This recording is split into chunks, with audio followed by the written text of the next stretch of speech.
Merhaba değerli izleyicilerimiz. Bugün Dingo'nun ahırından söz edeceğiz.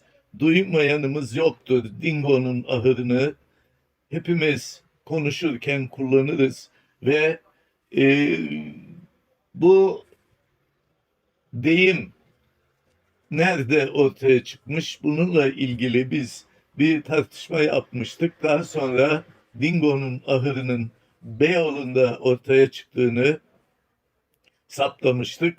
Bunun arkasına takıldık ve bir arkadaşımla birlikte, tarihi konuları seven bir arkadaşımla birlikte atlı tramvay döneminde Dingo'nun ahırı deyiminin ortaya çıktığını saptadık. Şimdi 150 yaşında ihtiyar delikanlı deniyor. Bir tramvayımız var. Tünelden başlıyor. Kısa, minik bir metro ama tarihi değeri çok yüksek.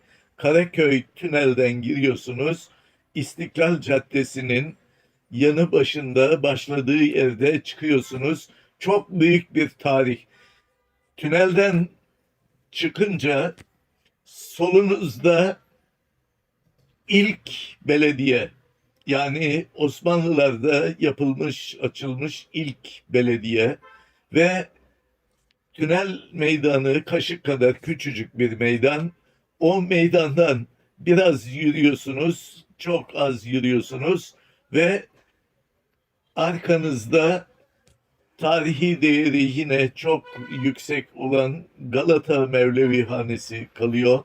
Ondan da söz edeceğiz. Şeyh Galip Galata Mevlevihanesi'nin en ünlü şeyhlerinden, şair, 24 yaşında Mesnevi yazmış. Mesnevi türü şiirleri yazmak gerçekten ustalık istiyor. Şeyh Galip ve Galata Mevlevi Hanesi. Ben o Mevlevi Hanede birkaç şebi aruz programına katıldım. Tekke pilavı kaşıkladım. Birçok sohbetlere katıldım ve sırtınızı Galata Mevlevi Hanesi'ne veriyorsunuz. Tramvayın, Taksim'e kadar giden tramvayın ilk durağındasınız. Oradan yola çıkıyorsunuz ve Oda Kule durağına geliyorsunuz. Oda Kule durağından devam ediyorsunuz. Mısır Çarşısı'nı geçip, ki Mısır Çarşısı, Mısır Apartmanı, Mısır Apartmanı'nı geçiyorsunuz. Mısır Apartmanı'nın apartman olarak tarihi değeri çok yüksek. İlk betonarme yapılardan birisi 1910 yılında yapılmış. Mehmet Akif Ersoy'un vefat ettiği apartman ve oradan birkaç yüz metre ilerliyorsunuz. Çın çın çın diye zilini öttürüyor tramvay ve Galatasaray Meydanı'nda duruyor. Taksim'den gelen de aynı şekilde karşılıklı yan yana duruyorlar ve geçiyorsunuz. Ağa Camisi, Nazım Hikmet'in üzerine şiir yazdığı, güzel bir şiir yazdığı Ağa Camisi durağına geliyorsunuz. Ağa Camisi'ne bir köşesine Nazım Hikmet'in Ağa Camisi şiirinin yazılmasını önermiştik biz. Beyoğlu Belediyesi'ne ve İstanbul Büyükşehir Belediyesi'ne Fuzuli'nin deyişiyle bize mültefit olmadılar. Yani bizim dediğimizi dikkate almadılar. Devam ediyoruz. Ağa Camisi'nden sonra durağımız son durak Taksim Meydanı. Taksim Meydanı'na çıkmadan hemen önce Fransız elçiliğinin, Fransız Kültür Merkezi'nin olduğu yerde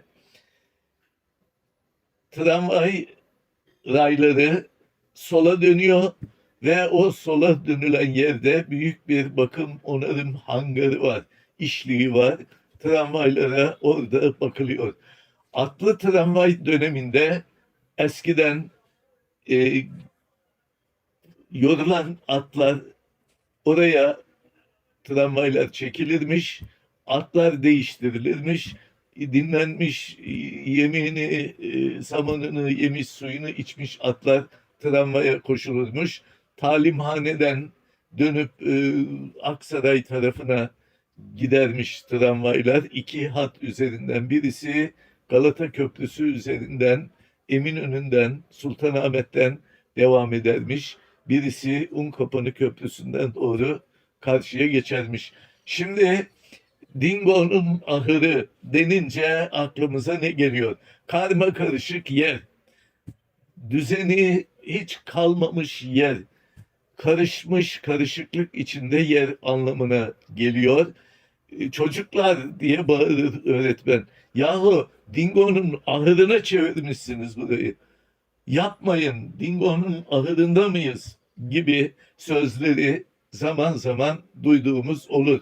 Şimdi atlı tramvayların atlarının dinlendirildiği yerdeki hangara zamanla uyanık Beyoğlu esnafı, Taksim esnafı alışmış. O zaman esnaf diyelim Beşiktaş'ta oturuyor, Şişli'de oturuyor, Hasköy'de oturuyor. Atıyla, katırıyla veya eşeğiyle dükkanına geliyor. E, Bağlayacak bir yer buluyor hayvanını ve bazı uyanık esnaf bu hangara atını, katırını, eşeğini bağlamaya başlamış. Birisi bağlamış 3 gün, 5 gün derken başkaları görmüş, başkaları da bağlamaya başlamış. Şimdi siz uyanıklık yaparsanız sizden daha uyanıklarının çıkması da gayet doğal. Bunun üzerine atları yorulmuş olan sürücüler en dinlenmiş, en semiz, en güçlü atları gözüne kestiriyorlar ve esnafın atlarından gözüne kestirdiklerini tramvaya koşuyorlar ve yola devam ediyorlar. Ve bazı esnaf atına bakmaya geldiği zaman atının olmadığını görüyor ya da atının yerinde yorgun, kendinden geçmiş bir atla karşılaşıyor. Yahu diyorlar hemen koşup o hangarı işleten işletmeciye benim atımı götürmüşler, benim atımın yerinde başka at bağlı, burası ne biçim ahır, burası ne biçim işlik, burası ne biçim hangar, olur mu böyle? İşletmecinin adı da Dingo. Dingo, benim atım yok, atımı çalmışlar. Bu şikayetler artmaya başlıyor. Çünkü siz uyanık olmaya kalkışırsanız sizden daha uyanık birileri de çıkacaktır. Biz gittik bu işliği aradık, bulduk ve bu işlikte çalışanlarla, yöneticilerle sohbet ettik, konuştuk.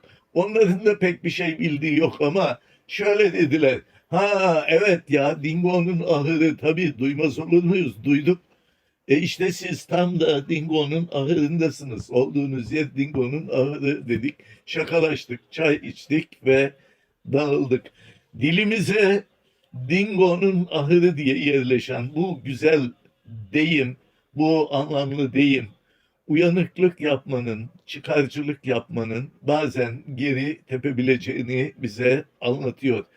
Şimdi Dingo'nun ahırı gibi Beyoğlu'nda ortaya çıkmış birçok deyimimiz daha var. Örneğin dokuz doğurmak deyimi, örneğin eşeklik etmek deyimi, örneğin güme gitmek deyimi, örneğin oku da baban gibi eşek olma derseniz ve oku da dağdan sonra virgül koyarsanız baban okumamış eşek olmuş sen baban gibi eşek olma oku adam ol demiş oluyorsunuz. Oku da baban gibi eşek olma derseniz ve gibinden sonra virgül koyarsanız baban okumuş adam olmuş sen de baban gibi oku ve adam ol anlamına geliyor. Bir virgülün yer değişikliği bir insanı eşek yapıyor ya da adam yapıyor. Bu deyimimizde yine Beyoğlu deyimleri içinde yer alan bir deyim. Bu deyim Galatasaray Lisesi'nde ortaya çıkmış. bizim en köklü okulumuz, en değerli okullarımızdan birisi ilk sıralarda geliyor. 1481 yılında açılmış bir okul. 1481 yılından beri çok başarılı eğitim yapılan bir kurumumuz. Bir deyimimiz güme gitmek, ayrı güzel bir deyim. Öyküsü çok güzel bir deyim. Güme gitmek yani sesini duyuramamak, sesini çıkaramamak ve karışıklığa kurban gitmek anlamına gelir ki öyküsü insanı güldüren ama yine insan kurnazlığının bazen çok da işe yaramadığını gösteren önemli bir deyimimiz. Bugün Dingo'nun ahırının izini sürdük. Bundan sonraki çalışmalarımızda yine benzer e, konular ele alacağız. Bizi izleyin, bize abone olun.